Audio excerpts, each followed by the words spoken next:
Satu hal ya, bahasa Arab itu bahasa Al-Quran, bahasa hadis. Kemudian bahasa kita kuras yang luar biasa sekali, dan dalam perspektif ke depan ini, bahasa Arab adalah bahasa internasional dan pemakaiannya luar biasa banyak sekarang. Dan kita harus menjadikan bahasa Arab ini sebagai sentral, terutama di Aceh.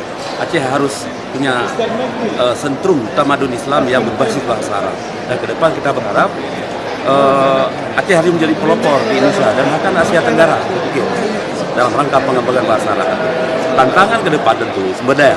Alhamdulillah alumni-alumni dan juga mahasiswa kita sudah kita perkuat dengan kemampuan bahasa Arab, dan mereka akan banyak yang kita kirim ke Timur Tengah, dan masa yang akan datang juga sudah banyak, ke depan lebih banyak lagi.